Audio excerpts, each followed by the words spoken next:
Comenzamos con el segundo tema, que es un tema también muy interesante que lo vamos a desarrollar con nuestro invitado, coronel Nicolás Valle.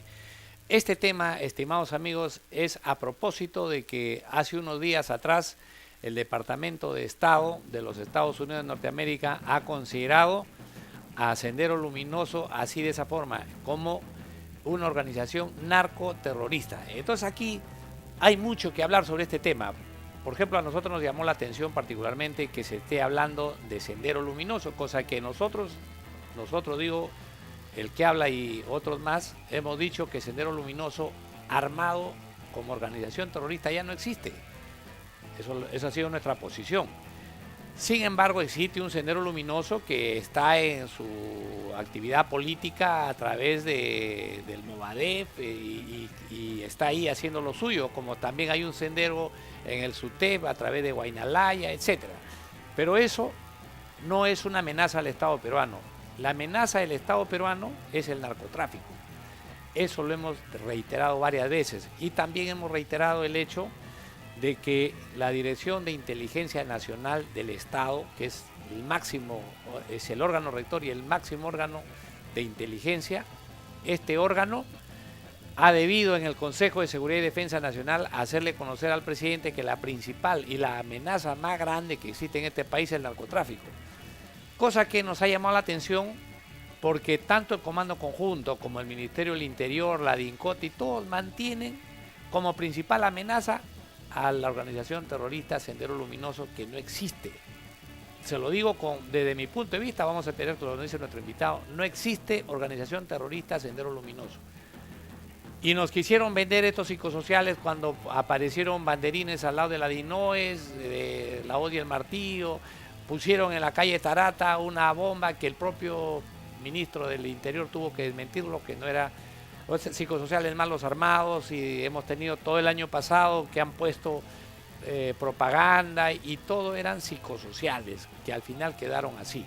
Sin embargo, nos ha llamado la atención y ¿por qué estaría ocurriendo esto? ¿Por qué el Departamento de Estado desde nuestro punto de vista se presta al juego? Eso y estas cosas vamos a discutirlas acá y nuevamente Nicolás, ahora vamos a ver tu punto de vista respecto a eso que ha venido ocurriendo en nuestro país y también si el narcotráfico es la principal amenaza, como creo yo que la es, si coincides en eso tienes un punto distinto. Yo digo que ya somos un narcoestado, y somos un narcoestado porque tenemos un territorio con el 57% del territorio amazónico, en donde hay 18 cuencas cocaleras que están involucradas en el narcotráfico, y además el eje andino, que está próximo a estas cuencas cocaleras, hay una actividad comercial vinculada a la economía, al narcotráfico. O sea, hay una economía del narcotráfico en esas zonas. Y después hemos visto algunos puertos del Callao, el puerto del Perú, como el Callao, Paita, que se hablaba de que gran cantidad de la coca sale. Ha firmado esto por el propio jefe Ladinandro, que nos ha dicho que salen enormes volúmenes cuyos montos y la rentabilidad que genera es $2.500 por kilo. Eso hace atractivo el negocio de los 300.000 kilos de clorhidrato de cocaína que se exportan, entre comillas, por los puertos. Desde nuestro punto de vista, más de 500 toneladas métricas. Desde el punto de vista del Estado dice que son 280 o 284 toneladas métricas. Pero de acuerdo a lo que se dice que se ha erradicado, tenemos información cierta que en la zona de las cuencas cocaleras del Braen, por ejemplo, no se ha erradicado una sola hoja de coca. Entonces, eso nos lleva a concluir que esta es una gran amenaza que está en ciernes en todo el Estado peruano, y además que los últimos acontecimientos de Oropesa han puesto en el tapete la corrupción policial por el narcotráfico, el negocio del narcotráfico a través de los puertos y a través de ese puerto principal, y deja al descubierto el narcotráfico como la locomotora a través de las cuales traspasa toda la corrupción en el Perú. Bueno, ¿qué te parece, digamos, lo que ha dicho el Departamento de Estado y el comentario que hemos hecho? ¿Cuál es tu punto de vista respecto a eso?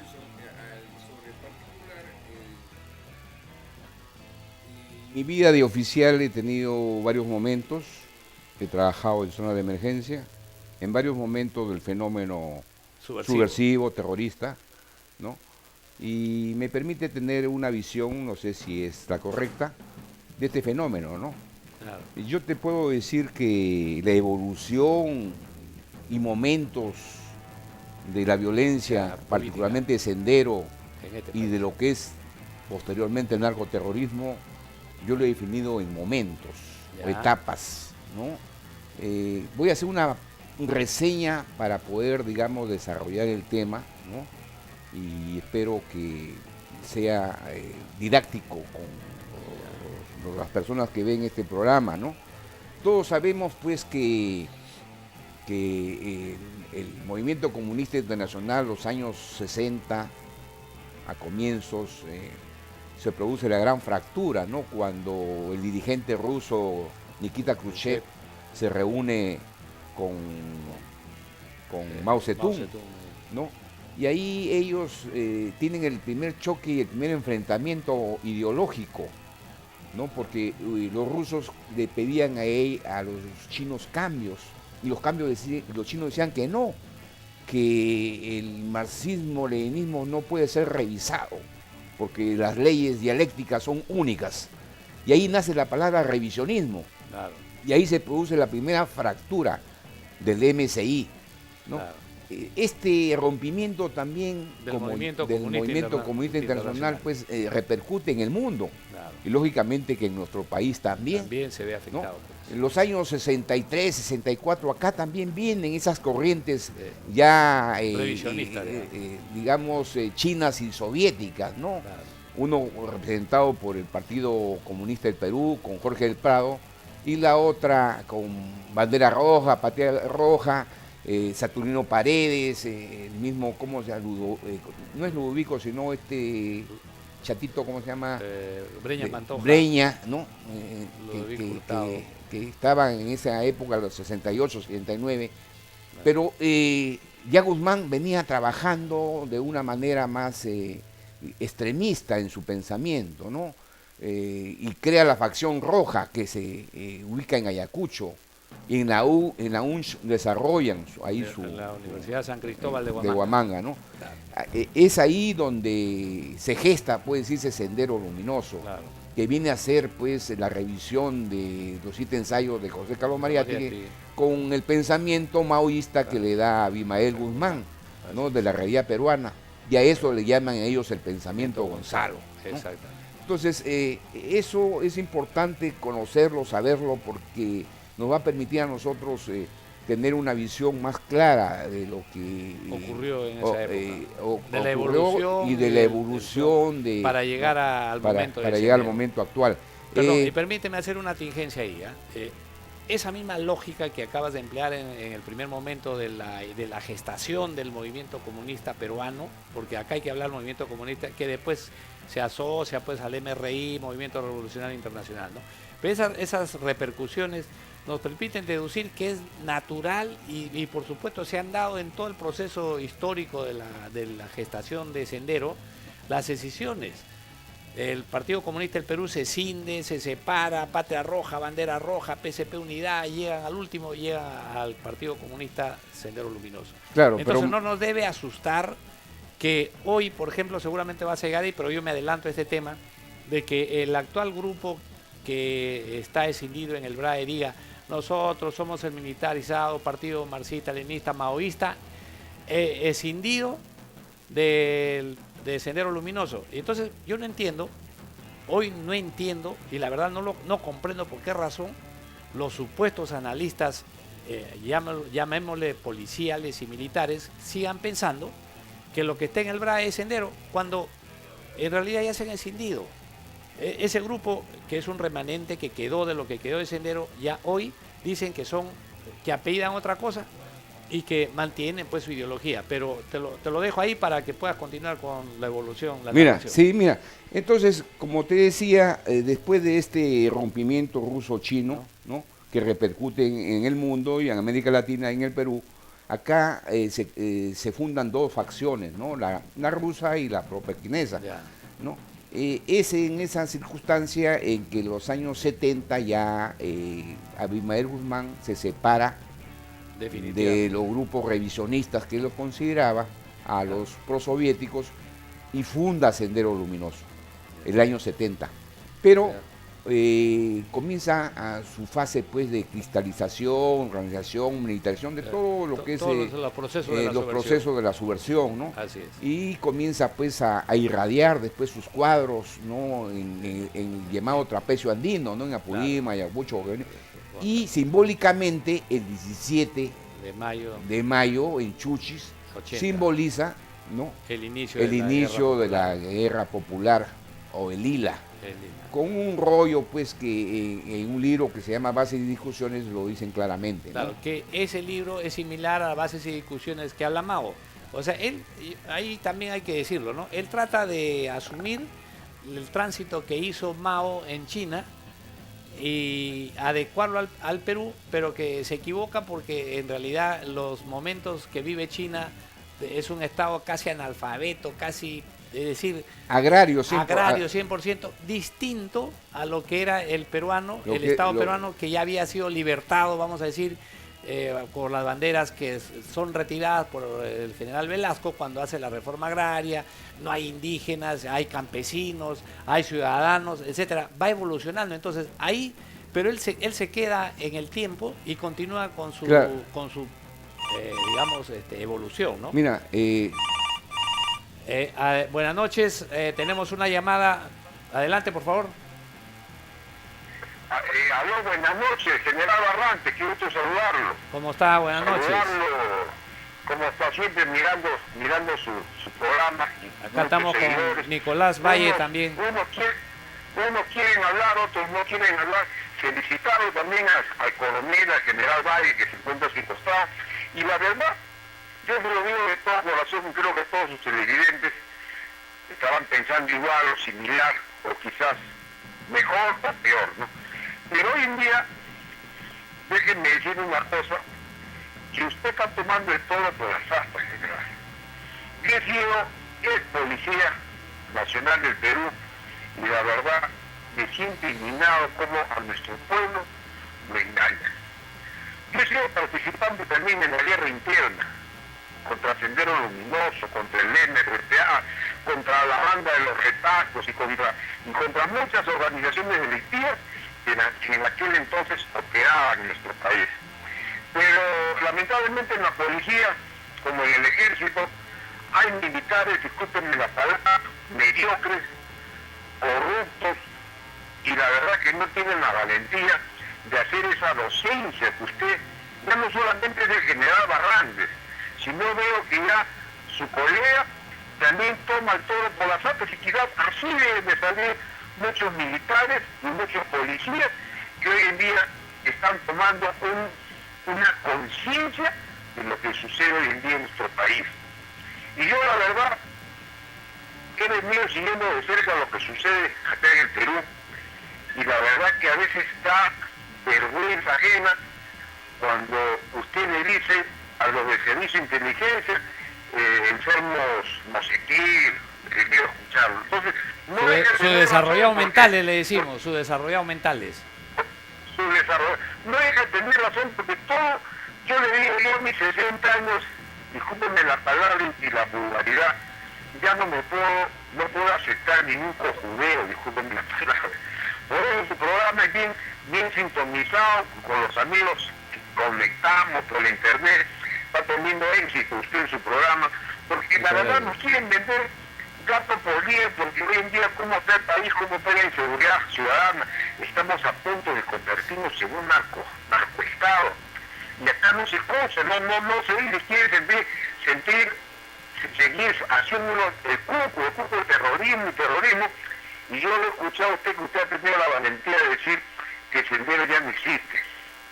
Ya no existe Sendero, pero sí existe un Sendero que quiere participar en política, y que no es malo, general. Porque recordemos al Partido Aprista Peruano.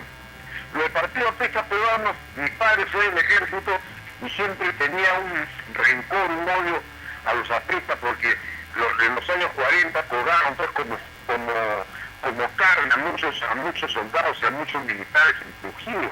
Entonces, pero sin embargo el Partido Aprista nos gobernó hoy día. Dos periodos nos ha gobernado. Y nosotros, al menos la gente que pensó que era un partido luchador, un partido que quería salir adelante, pensaba que iba a ser un buen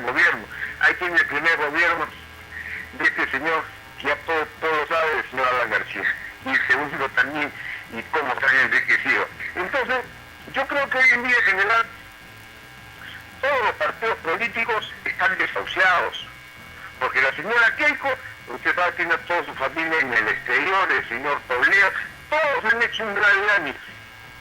Y donde esperábamos que la honestidad era la gran diferencia, hoy en día metidos en problemas. Pero lamentablemente yo como policía siento que este señor Ollanta nos hizo un grave daño a todos, no solamente a los policías, sino a todos los militares.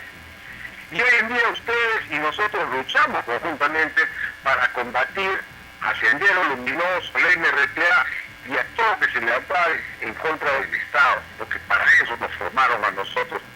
Pero sin embargo estos señores tuvieron la valentía, y se lo digo así, los de Sendero Luminoso tuvieron la valentía de enfrentarse por una causa, lo que no tiene cualquier político en que no le interese ni su vida, ni se lo meten a la cárcel por salir a luchar por el pueblo. Entonces hoy en día la situación política en el Perú parece que va a cambiar, general.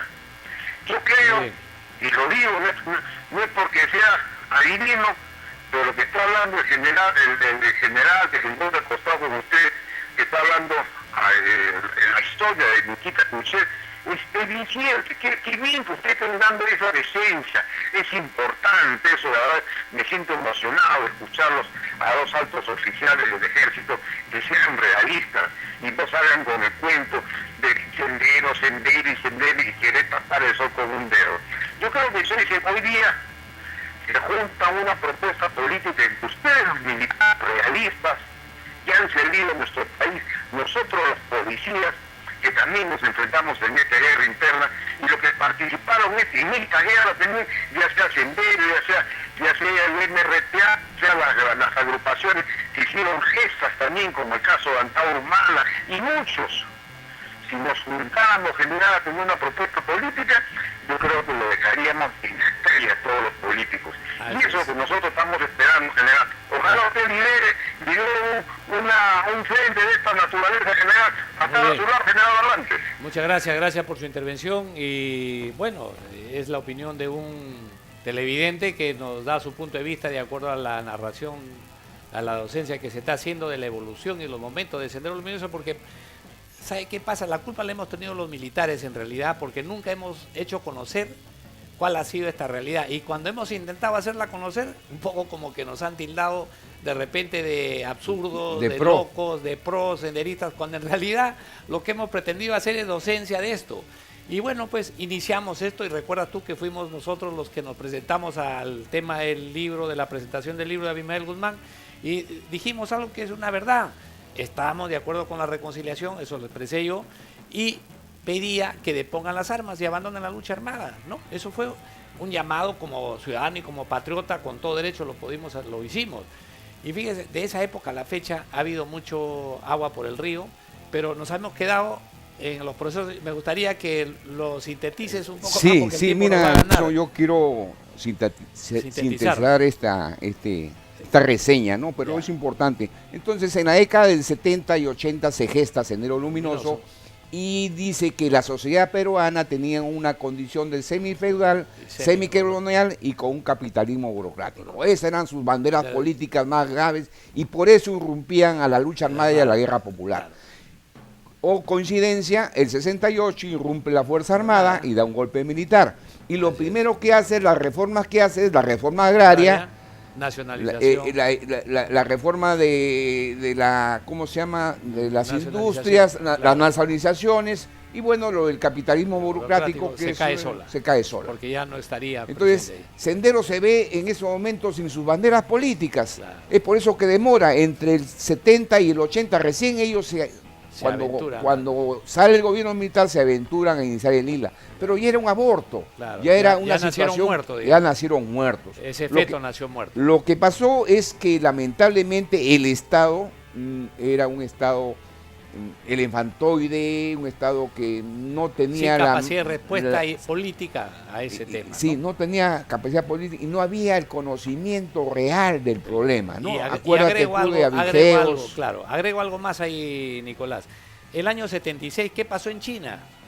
No sé si lo vas a tocar, pero ya el año 76 ocurre que se produce pues el cambio de Mao a Deng Xiaoping, y en el medio la revisión cultural que comenzó la banda de los cuatro, la banda de los cuatro, en la cual la señora Mao de Mao fue al final ejecutada. Y yo siempre he hecho una analogía un poco extrema, por supuesto, y decía que fue un error de la señora asumir el liderazgo político conjuntamente con el esposo, porque en realidad el esposo era el líder, no ella debió acompañarla, haciendo un símil con lo que había ocurrido acá de nombrarse presidente del partido, la esposa del presidente, que era un conflicto de intereses desde mi punto de vista, porque era la esposa del presidente.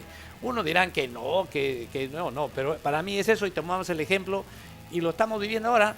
¿Qué pasó? La tuvieron que ejecutar Deng Xiaoping a la señora Mao, y la mandaron a ejecutar, terminó muerta, y ahí enterraron a todo ese proceso y enterraron el proceso del Mao. O sea, el maoísmo muere en China el año 1976, ya todo ese proceso de Mao, y a partir de ahí Deng Xiaoping, viene la era Deng Xiaoping, donde le pone jerarquía real a los militares, porque hasta ese entonces era Ejército de Liberación Nacional y él lo transforma en Ejército Popular, Ejército Popular Revolucionario, ¿no?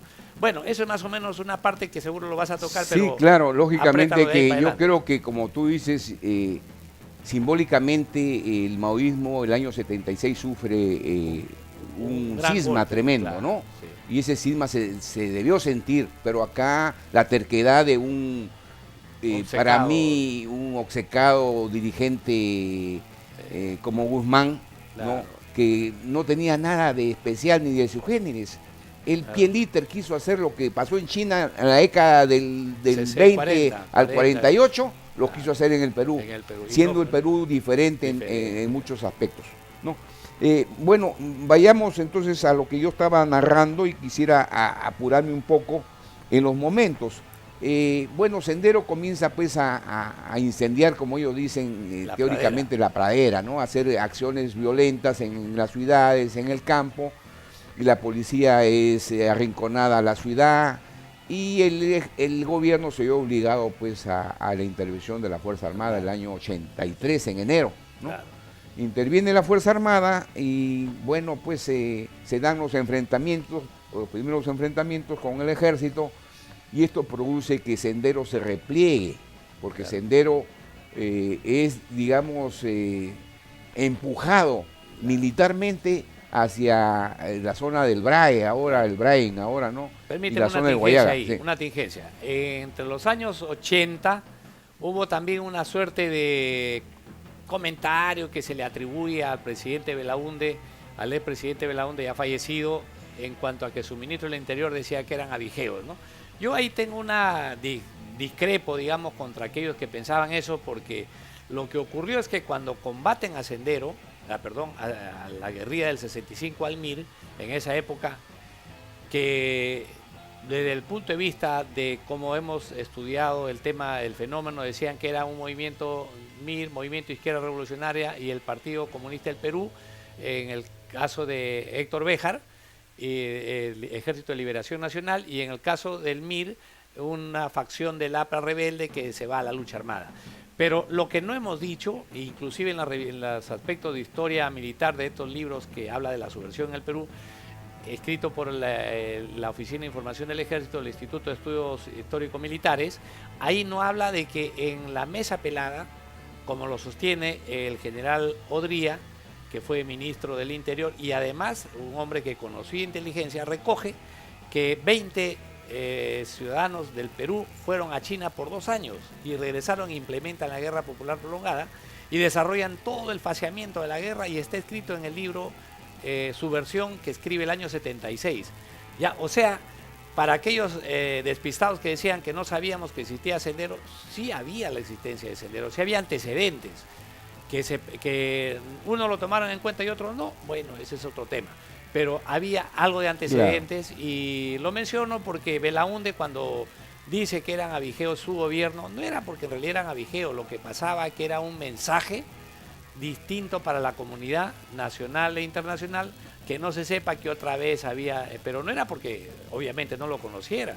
Yo tuve la oportunidad de hablar con Armando Villanueva y conversaba este tema y me contaba y me decía que no, que sí tenían claramente qué eran, pero obviamente en política los dichos pues tienen y más un que impacto todo, negativo, pues ¿no? yo creo que había también ciertos temores del Exacto, señor por un Belaúnde, golpe también que después de vino la en eso. salida del gobierno militar del Claro. 80, que los militares puedan tomar protagonismo Claro, nuevamente. exactamente, ¿no? eso, pero no era porque pero la realidad, ¿no? lo que tú dices de Mesa Pelada y lo del 63-64, los senderistas consideran a ellos como una desviación de la guerra popular, le llaman foquismo. Claro, no, el foquismo se implementó ahí, pero en el libro yo estoy refiriéndome al análisis que hace la Fuerza Armada, en este caso la Fuerza Armada desde la presión del general Artola, en donde refiere que había esa información. Porque el foquismo pues está en los procesos de la subversión en el Perú, habla del foquismo como un proceso latinoamericano. Claro, un proceso norteamericano y prosoviético, más que todo, ¿no? De influencia cubana. Urbano, rural. Y urbano, rural. Pero bueno, eso sí es una etapa, solo lo menciono a efectos de que eso sí, está es bien, porque es parte también de la historia, ¿no? De la violencia política, subversiva en el Perú. Ya, muy bien, estábamos entonces ya en los 83. Estamos 83, 84, aparece también, acordarse que aparece el MRTA también en esa época, también, ¿no? el año 84, con banderas nacionalistas, con líderes ya conocidos. Nacionalista e internacionalista. Claro, claro, su bandera propia, pero más que todo con una visión cubana, una visión prorrusa quizás de la subversión y del cambio que debía haber en el Perú. Bueno, lo tocamos porque es parte pues de la historia de la subversión en el Perú. Entre los años 82 y 89, 82, 89 más o menos, sí, ¿no? En Ayacucho, Huancavelica, Purímac, se producen pues enfrentamientos entre las fuerzas del orden, el ejército particularmente, la policía y las columnas subversivas, las columnas armadas que existían. Puede decirse que todavía Sendero ahí tenía un programa político, tenía una visión de país que le decían la República Popular de Nueva Democracia y todo un rollo ideológico doctrinario, claro, ¿no? Claro. Eso es lo que aparentaban. ¿No? Y el 85% del territorio nacional estaba en emergencia también, como para agregar esto, a efecto de hacer conocer, que parece que lo hemos olvidado, ¿no? Que había más o menos un promedio de cerca de 1 millón hasta ese entonces de combatientes que habían pasado por las distintas zonas de emergencia. Y eso lo digo porque más adelante seguramente vamos a concluir en algo respecto a eso. Pero ¿por qué es importante eso? Porque cuando ocurre que la captura de Fujimori y el juicio a Fujimori, hubo algunos leales miembros de la Policía Nacional, algunos, por eso estoy precisando bien, que dijeron que solamente con la captura de Guzmán se acabó Sendero. Oiga, si el principal, digamos, la principal derrota de Sendero ha sido en el campo, porque ahí prácticamente se destruye el ejército guerrillero popular que en ese momento estaba, ¿no? Por eso claro, se destruye la estrategia que ellos pregonaban del campo a la ciudad. La estrategia del campo a la ciudad, que es lo fundamental. Exacto. Bueno, entonces, entre los años 82 hacia adelante, Sendero realiza el repliegue estratégico. Ese repliegue estratégico es fundamental en cuanto a su primer contacto que tiene con el narcotráfico, tanto en el Brae como en el Guayaga, ¿no?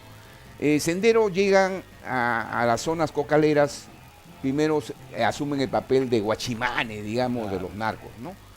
Pero se van contaminando, el dinero los corrompe y entre ellos comienzan los enfrentamientos.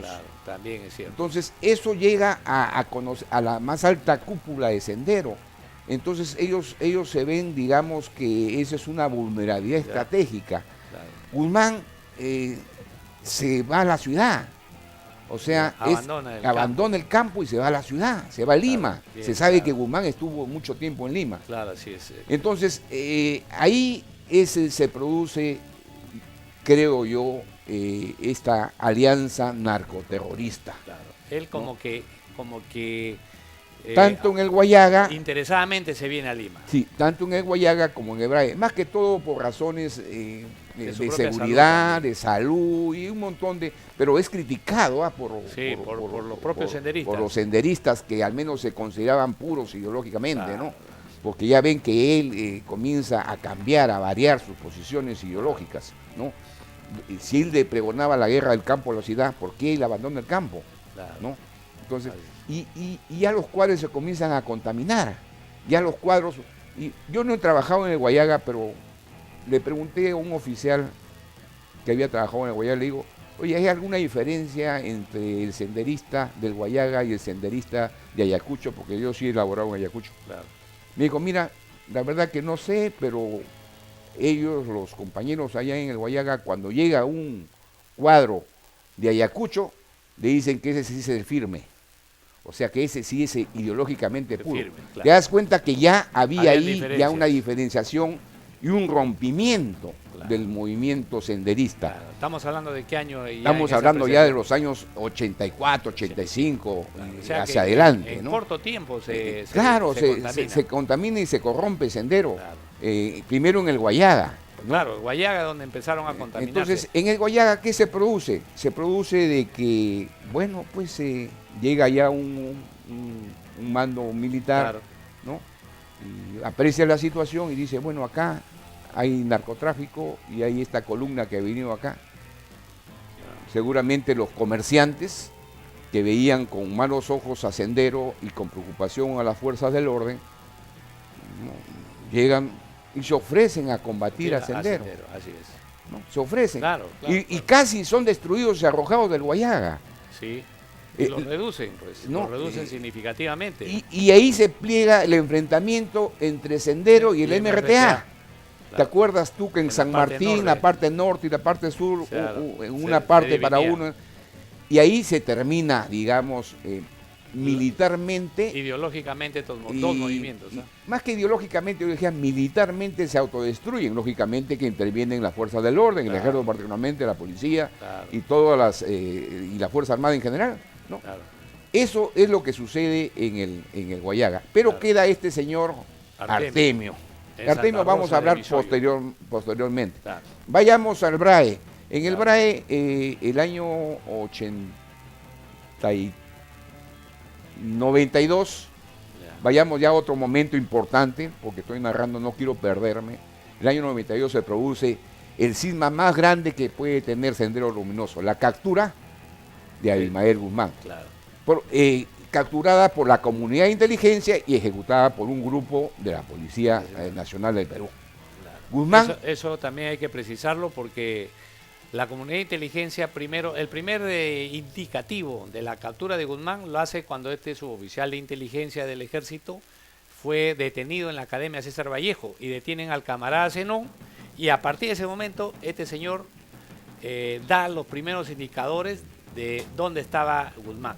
¿Y dónde lo da? Porque a Zenón lo trasladan a Yanamayo después de ser condenado y él se va como un trabajador del INPE y ahí obtiene esta información, y por supuesto que inmediatamente lo traen a Lima y dice dónde está Guzmán, y el primero en saber es, digamos, el director de inteligencia del ejército, que sabe dónde estaba y que cometió el error estratégico de no capturarlo y que está pagando prisión hoy día, ¿no? Él ya seguramente sabrá. Bueno, eso es parte de la historia también. Porque esa es historia y eso son anécdotas que yo creo que al final la policía, la Fuerza Armada, debemos trabajar casualmente como comunidad de inteligencia. Pero olvidarnos de los celos. Al final pasó lo que estamos viviendo. La acusación más importante que tiene la Fuerza Armada viene de la Policía Nacional. De esto, no de la policía, porque siempre hay que hacer precisiones, de unos infelices que hoy día están presos nuevamente, como me refiero a Benedito Jiménez, un infeliz que con toda desfachatez se puso inclusive a amnistiar, él prácticamente exculpó a los de la Cantuta y exculpó a los de Barrios Altos, cuando en realidad teníamos un agente infiltrado ahí y que probó que este señor era y que está pagando. Bueno, fíjate, lamentablemente, pues a veces lamentamos a eso, la felonía no paga, ¿no? Entonces el crimen nunca paga, la factura de todas maneras te viene en algún momento, sí, ¿no? Y hoy día la está pagando en prisión, ¿no? Un oficial que pudo ser considerado un héroe nacional, ahora sabemos que está en una pero condición. yo no le reconozco ningún acto heroico, simplemente le reconozco que pudo haber tenido algún reconocimiento porque participaron en una captura, en una información que le dieron durante 15 días. querías y lo ejecutaron. Eso es todo. Yo creo que eso bueno, fue lo que pasó. Eso es independientemente de tu punto de vista, pero yo varias veces lo hemos sí, sostenido. Yo creo que en ese sentido, bueno, pueden haber interpretaciones. Claro. Yo sí sé que la comunidad de inteligencia trabajó formada bastante bien en esa época, entre el 92, del 91, del 90, mucho antes, del 87, 88, ya habían grupos especializados que poco a poco, fíjate, con experiencia. Yo me recuerdo que a Ayacucho iban los GOAS, un grupo de policías de la PIC. El general Pérez Roca, ¿no? Creo, si no me recuerdo. Que eran enviados a Ayacucho y ahí ellos vivían en el momento, la captura de documentos, su interpretación, porque habían pues el maoísmo. De todos. El maoísmo es una doctrina que no era muy común en nuestras escuelas. Claro. Más estudiamos la Revolución Cubana, el marxismo-leninismo, la Revolución Rusa, pero el maoísmo sabía muy poco, y mucho menos de su pragmatismo, cómo operaba, de su modalidad, de su procedimiento, ¿no? Eran más compartimentados, eran personas con mayor quizás adoctrinamiento y de registración, ¿no? Más fundamentalistas. Más fundamentalistas. Bueno, vayamos al tema. Entonces, avancemos, porque si no nos vamos a quedar... Vamos a quedar sin el último tema. Sí. En el BRAE, el 92 se produce la captura de Guzmán, ya sabemos, Guzmán hace un famoso acuerdo de paz, se crean las dos líneas, la línea oportunista de derecha, la línea de liquidación de izquierda, una geográficamente en el Guayaga con Artemio, y la otra en el BRAE con Feliciano. Claro.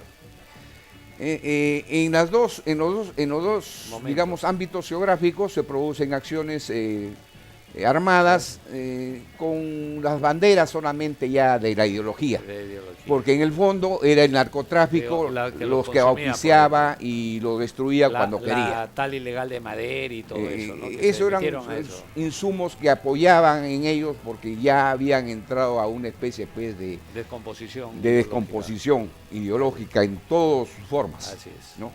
En el BRAE, el año 99, el gobierno de Fujimori, ¿no?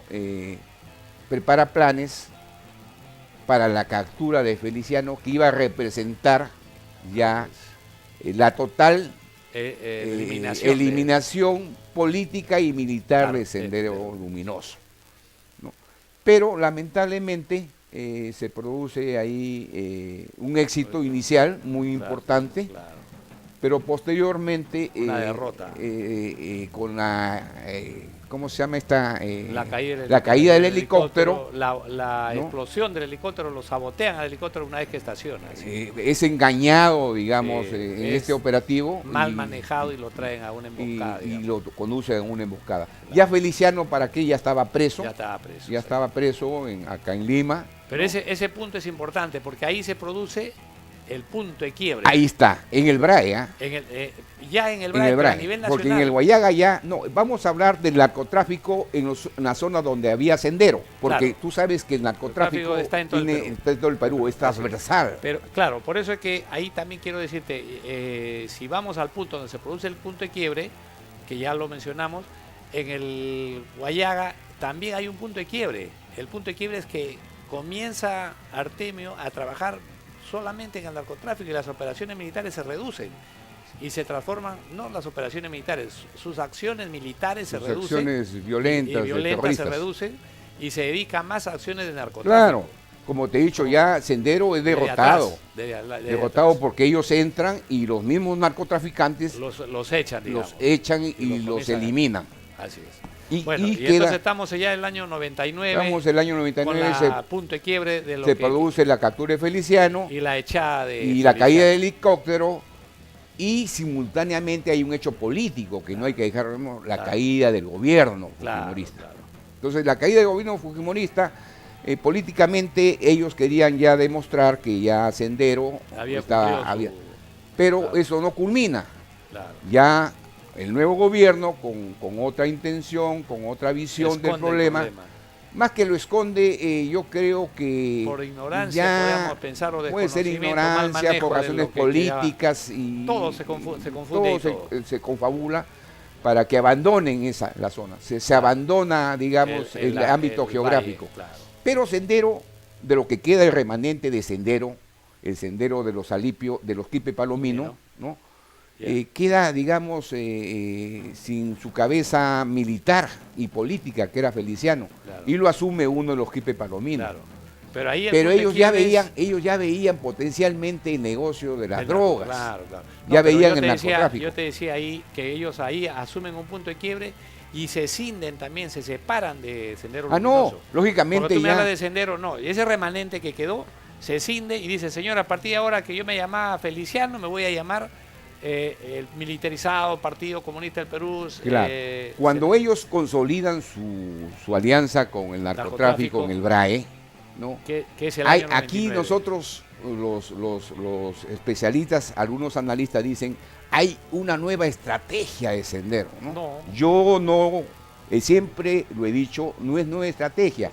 Lo que pasa es que el grupo de los Quipe Palominos, este grupo narcoterrorista, claro, ¿no? Tiene dinero. Entonces ya no ingresaba pues a las poblaciones a robar cultivos, sí, a matar. Al contrario, le dicen, campesino, te pago. Yo siembra tu coca, yo te voy a pagar y te voy a vender tu coquita a las otras firmas, porque ellos ya tenían un control territorial de la zona donde se cultivaba, y los narcotraficantes hacen un acuerdo táctico con ellos para iniciar esta actividad. Eso es lo que sucede en el BRAE. Pero en el BRAE comienzan ellos a querer irradiar, a querer ganar territorio, porque ya las rutas del narcotráfico hacia Brasil se van hacia la Convención, comienzan Bolivia, a extorsionar al gas de camisea y todo este rollo. Claro. Y simultáneamente el año 2000, ¿cuándo se produce la captura de Artemio? La Artemio se produce en el 2011, 2012. El 2011 o 2012. No, el 2012. El 2012 la captura de Artemio le da el golpe final de la presencia de un sendero, de ese sendero narco en el Guayaga. En el Guayaga. Ligado esa línea. Yo lo llamo así, Artemio lo defino yo como un narcotraficante y requisitoriado senderista. Claro, porque claro, él, sí. Él mantiene el cordón umbilical acá con lo que queda acá de Sendero. Pero eso no se le ha probado en juicio. Pero creo que sí, la policía tiene alguna información. No le ha probado. Lo que sí está probado, bueno, le pueden decir, pero lo que sí está probado desde nuestra visión, claro, eso es discutible, porque lo que sí está probado, bueno, está condenado indudablemente ahorita, ¿no? Pero él nunca rompe, pues. Artemio nunca rompe con Gonzalo ni con su aparato No tenía alrededor de él ningún elemento con manejo político ideológico. O sea, él se queda con los sicarios, como los Quipe Palomino, por lo menos, además el comandos mediocres, y el nivel de la mitad para abajo, ¿no? El nivel de Artemio pues no era un nivel intelectual que le permita desarrollar. Tenía cierta formación política, pero tampoco tenía vuelo. Política pues de dirigente, vamos a decir, de bajo nivel, porque no ha estudiado nada. Un mando medio, quizás. Con formación militar, licenciado de la Fuerza Armada. Si no más recuerdo, creo que integrante de lo que ellos llamaron la primera escuela militar. Claro, él sí, pues él tuvo esa entonces, formación. Ese era un pergamino para él, lógicamente. Sí, era como un líder de ¿cómo se llama? Una condecoración para un senderista. Entonces ya estamos en ese momento y que me va a ganar el tiempo y avancemos rápido para decir, entonces la pregunta es, este grupo que está actualmente en el BRAE, como él, más bien hoy día ha perdido territorio porque hay nuevos grupos armados que no tienen ideología, bueno, ninguno hoy tiene ideología, pero grupos armados que han tomado con mayor control de las 20.000 hectáreas de hoja y coca que se conoce existen y de las 200 toneladas métricas que se producen. Y los Quipe Palominos han sido arrinconados con un promedio de 200 hectáreas, y eso es todo lo que... Claro, mira, y otra cosita, ¿no? Pero porque hay que digamos, hacer la radiografía de los Quipe Palominos para que quede claro definido, que ya no hay ahí ninguna intención política. Así es.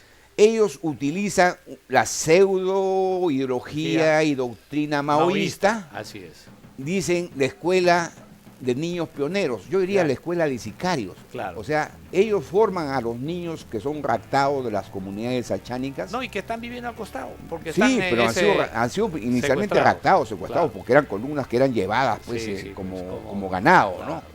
Y los llevaban, antes de entrar al narcotráfico, les sembraban las chacras, Claro, las era famosas como siembras, esclavos, las digamos. famosas, como esclavos, las famosas siembras colectivas y Claro, todo ese rollo todo que hay, sí. ¿no? Así Pero es. después que ellos entran con el narcotráfico, dicen, Sendero en el BRAE tiene una nueva estrategia. No, nosotros le No, etiquetamos. es pues. que yo te estoy explicando, eso ya lo saben, tiene una nueva estrategia, dicen, ya no elimina, al contrario, y conversa con los campesinos. No, Claro. pues, si estaba con los bolsillos llenos de coca y dinero. de dólares, Ya, ¿para entonces qué lo lo único demás? que le quedaba era la relación amistosa con la población. Claro, claro. Pero cometen errores. Sí, pues. La soberbia de los Quipe Palomino, del Sendero. De estos, de William primero y después los otros dos, Alipio. Alipio Y bueno, ¿no? Guillermo. Y Guillermo, que era el mando de comienzan una pues facción. comienzan pues ellos a hacer alarde de invisibilidad, burlarse de la fuerza del orden y todo esto. Claro. Pero se produce un operativo de inteligencia muy, Sí, muy exitoso. muy exitoso, Sí. en que primero William es eliminado, en un mando importante de este narcotráfico. Y ahí hay que hacer los un Quipe Palomino. reconocimiento en ese operativo, la labor que hicieron los ronderos. Como siempre, los ronderos han puesto, digamos, la labor avesada de haber sido ellos los que prácticamente pusieron el blanco a las fuerzas de seguridad.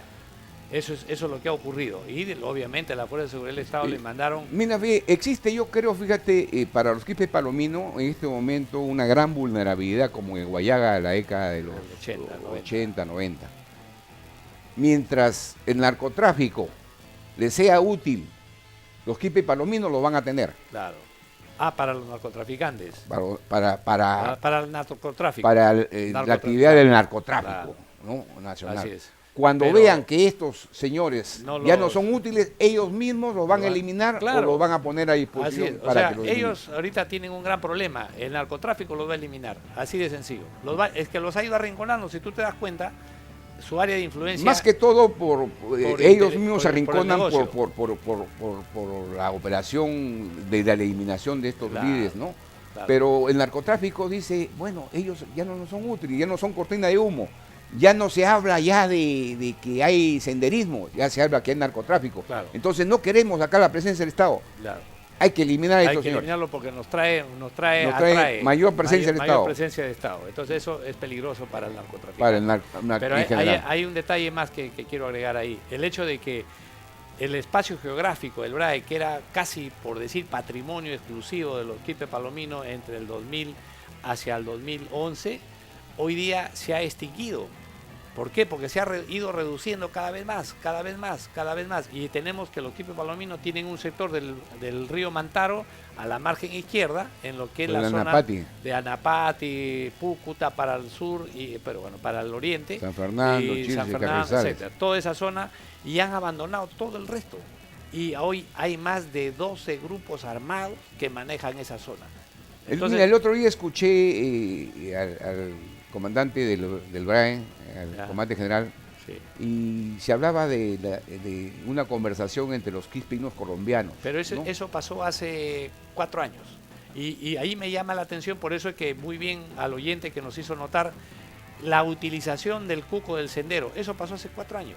No, pero yo creo que, no sé, la verdad que no sé si ha sido 4 años, sí, yo pero tengo información yo más bien cierta. tenía otra interpretación, que el grupo, la firma de los Quipe Palominos estaba un poco desconfiado de los narcotraficantes porque ellos ya asumían que la ubicación para eliminación de Alipio y el otro tipo que no recuerdo, es que a raíz, había sido dado sí, por un miembro de la comunidad. Un miembro de la comunidad que le dicen pues que es un comerciante, claro, que viene a ser un acopiador de droga, claro, podría ser, claro, ¿no? Claro. Entonces, sí, pero yo pensaba cierto, eso y que ellos ya habían orientado con los colombianos a realizar, digamos, actividades de comercialización sí, de droga, pero ¿no? Eso pasó hace 4 años. No tengo yo sí, información real, más cierta, directa y más actualizada. Información cierta de que aquí se ha intentado manipular el tema, porque había ya muchas declaraciones de varios opinólogos, entre ellos me incluyo, que decíamos que este es un narcoestado porque lamentablemente no se ha hecho nada y nos comienzan a vender esta idea de que sí estamos trabajando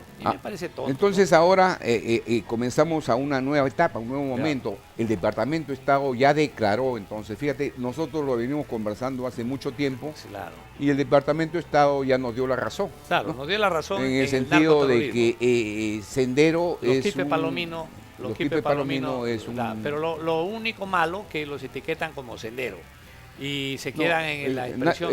el senderismo de nombre más que todo porque... Pero eso cuando dicen el senderismo, fíjate cuál es el juego político equivocado que le hacemos. Porque aparecen los fujimoristas diciendo nosotros combatimos al sendero. Señores, el sendero militarmente fue destruido. Lo que ha quedado, el sendero, lo que ha quedado, hoy hay una facción política que está en otra fase, pero el sendero que nosotros hemos conocido, ese sendero no existe. Y al claro, decir eso, como ese toda organización claro, evoluciona. Ten en cuenta tú error, que... El error del Estado es hacerle el juego a los fujimoristas que dicen que ellos lo combatieron y lo han dejado que viva. No, pues, eso no ha ocurrido. O sea, por eso, ahí mi crítica al tema de que lo que está cierto en los Quispe Palominos, narcoterroristas, pero fíjense ustedes, señores, no hay delito de tipo penal de narcoterrorismo. Entonces, la tipificación de narcoterrorista es una etiqueta, porque no existe el tipo penal de narcoterrorismo. Ten en cuenta, sí, Wilson, de que para un marxista, leninista, maoísta, la violencia es la parte de la historia y asusar las contradicciones es parte de su forma de claro, hacer política. Pero también ¿no? Acuérdate que eso... La violencia es permanente, mientras claro, existan las condiciones, la corrupción, la pobreza y todo eso, la violencia es permanente. Pero en este caso, por ejemplo, hay violencia de ¿qué? Violencia... por conflictos sociales. El conflicto social. Pero lo cierto es que... No ideologizada porque todavía... No, sí hay una ideología ambiental, ¿no? Ahí. Pero lo cierto, te voy a decir un detalle también que yo pienso esto de que, un momentito, decir que todo lo que pasa en el Perú es sendero es demasiado honor. Porque eso es lo que están haciendo, pues, están senderizando la violencia, la protesta, para decir que todo eso. Entonces, ese es un error. Porque yo diría más bien que hay una senderización del narcotráfico. O sea que el narcotráfico ha tomado formas violentas de sendero. Claro. Inclusive una pseudo-ideología y hace aparecer como si Sendero si fuera existiera. Ideológico. Claro, eso es cierto, correcto, totalmente de acuerdo en eso. Pero y hay una, digamos, senderización de la política, que es lo más grave, porque la senderización de la política linda, desde mi punto de vista, con la estupidez, porque pretendemos hacer creer de que el problema más grave es Sendero. El Sendero, cuando el problema es el narcotráfico. Y ahí hemos llegado a el problema es la corrupción y el problema son otros males en estos momentos. Que, y lo estamos mirando ahora que los problemas están ahí.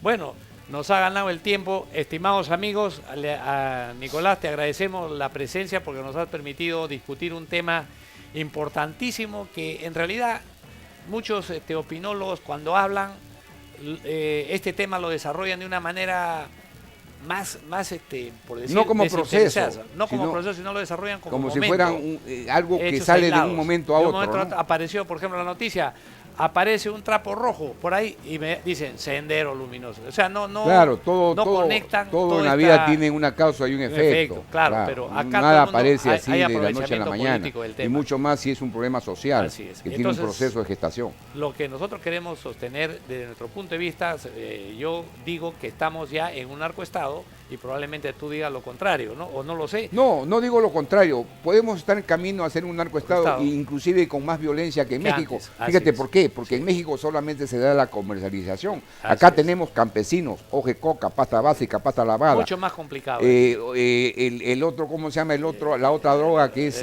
la amapola. Amapola con el opio, látex, marihuana. O sea, tenemos todas las drogas tenemos los aquí insumos químicos. Que han crecido desbordantemente. Entonces tenemos acá, digamos, mayores actores, mayores insumos y mayor involucramiento de la comunidad de personas y de gente en este problema. Delito.